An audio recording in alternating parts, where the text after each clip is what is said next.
Good morning all of you. जय श्री राधे कृष्णा, सलाम वालेकुम, सत श्री अकाल।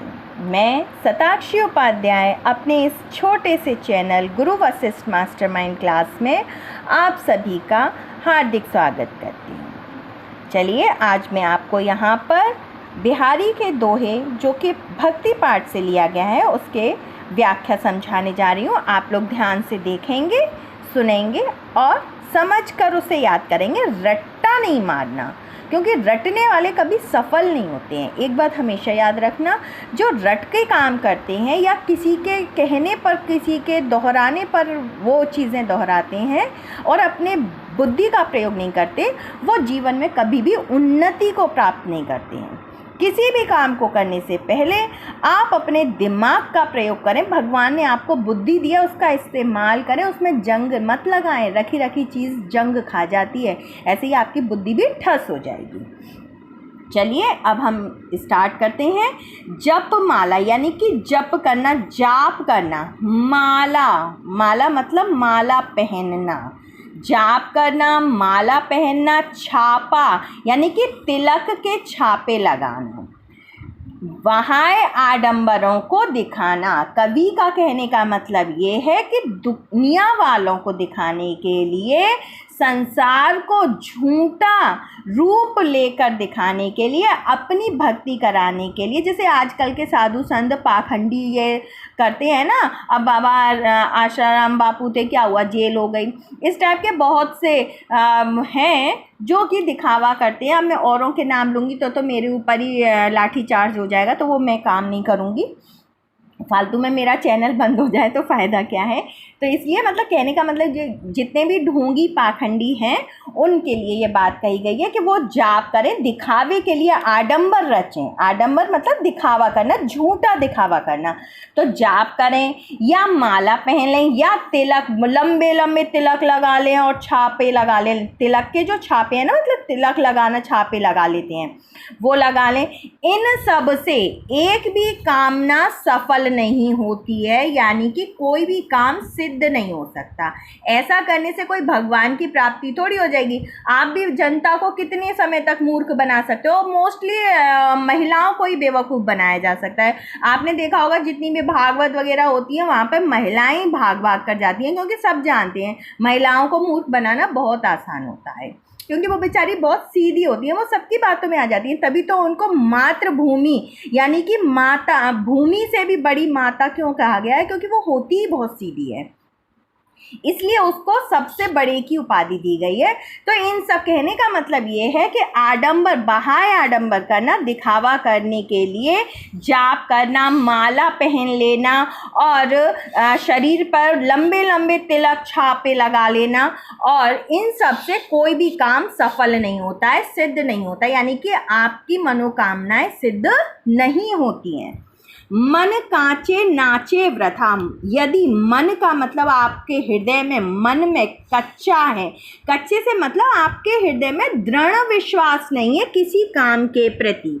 देखो बहुत बड़ी बात बोल रहे हैं कि किसी काम के प्रति यदि आपके मन में दृढ़ संकल्प नहीं है, दृढ़ विश्वास नहीं है, तो नाचे वृथा। वृथा का मतलब बेकार में। नाचने का मतलब ताता थैया करना नहीं है। नाचने का मतलब है इधर उधर भटकना। आप इधर उधर वैसे ही व्यर्थ में ही भटकते रहोगे, बेकार में ही इधर उधर भटकते रहोगे। इन साधु संतों के, मौलवियों के अगर चक्कर में पड़ोगे तो क्या होगा, आप व्यर्थ में ही भटकते रहोगे, क्योंकि ये अपने को ही भगवान समझ के आप लोगों से पूजा पाठ कराते रहेंगे, आपका धन संचित करते रहेंगे, यानी कि अपने पास इकट्ठा करते रहेंगे। तो यदि आपको कुछ करना है तो अपने मन में दृढ़ संकल्प को लेकर चलना है आपको। आप सही हैं इस बात का, आपके मन में दृढ़ संकल्प होना चाहिए। यदि आपका दृढ़ संकल्प है तो आप व्यर्थ में इधर उधर नहीं भटकोगे, अपनी बुद्धि का प्रयोग करोगे तो आप इधर उधर, आपको भटकने की ज़रूरत नहीं पड़ेगी। आगे क्या कहते हैं कवि, साँचे यानी कि सच्चे हृदय में। अगर आप दिखावा नहीं करेंगे, झूठ आदि से दूर रहेंगे, सांचे रांचे रामू, कहने का मतलब ये है कि सच्चे हृदय में, यानी कि आपके पवित्र हृदय में, आपके मन में कोई छल कपट नहीं होना चाहिए किसी के लिए। छल कपट ना हो, आपका हृदय सच हो और आप सच की राह पर चलें। रांचे मतलब रचित हो जाते हैं, यानी कि उनका चित्र बन जाता है, या रामू मतलब राम विराजमान हो जाते हैं, उस हृदय में निवास करने लगते हैं। रांचे का मतलब निवास करने लगना, उसमें विराजमान हो जाना।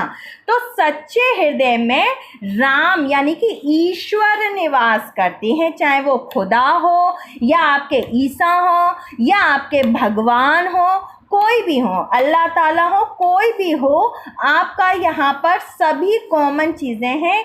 हिंदू, मुस्लिम, सिख, ईसाई, इनको हमने ही बांटा है, ऊपर से ये बटकर नहीं आए हैं। सबसे पहले तो एक अपने मन में ये विश्वास पैदा करो कि हम सब भारतीय हैं। सच्चाई तो ये है कि हम सब भारतीय हैं, हमारे धर्मों में बांटने वाले तो हम लोग ही हैं। तो अब हम चलते हैं फिर से एक बार। जाप करने से, दिखावे का जाप करने से, माला तन पर पहनने से या शरीर पर तिलक के लंबे लंबे छापे लगाने से एक भी काम सफल नहीं होता है, हमारी मनोकामनाएं सिद्ध नहीं होती हैं। यदि हमारा मन कच्चा है, अर्थात हमारे मन में सच्चा विश्वास नहीं है, तो हम व्यर्थ में ही भटकते रहेंगे, क्योंकि भगवान तो सच्चे हृदय में निवास करते हैं। आगे आप समझ में अब आ जाता है इसका काव्यगत सौंदर्य। इसमें क्या कहा है कि भक्ति के लिए विशेष क्या है इसका, इसमें विशेष बताया कि भक्ति के लिए व्यर्थ के आडंबर को करना आवश्यक नहीं है।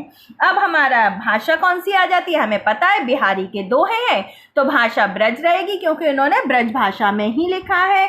दूसरा हमारा रस भक्ति है, तो हमें पता है भक्ति एकांतवास के में होती है, एकांतवास यानी कि शांत अवस्था, तो यहाँ पे रस कौन सा हो गया, शांत रस हो गया। गुण हमारा क्या है, हमें भक्ति मिल रही है, यानी कि ईश्वर की कृपा प्राप्ति के लिए हमें क्या क्या करना आवश्यक है, क्या करना अनावश्यक है, हमें इस बात का ज्ञान मिल रहा है, तो हमें कुछ ना कुछ ग्रहण कर रहे हैं, इसलिए प्रसाद हो गया। गुण में क्या हो गया, प्रसाद हो गया। अलंकार हमारा देखो कौन सा हो गया, कामू रामू। अब यहाँ पे कामू आ रहा है, रामू आ रहा है, तो सीधे सीधे देखो यहाँ पे कामू और रामू यानी कि तुक बन रही है, लय बन रही है, तो यहाँ पे अलंकार कौन सा हो गया, अनुप्रास अलंकार हो गया। मुझे उम्मीद है कि मेरे द्वारा समझाया हुआ आपको बहुत अच्छे से समझ में आया होगा। अगर आपको वीडियो हमारा पसंद आता है तो आप ज़्यादा से ज़्यादा इसे लाइक कीजिए, सब्सक्राइब कीजिए एंड शेयर कीजिए। जय हिंद, जय भारत।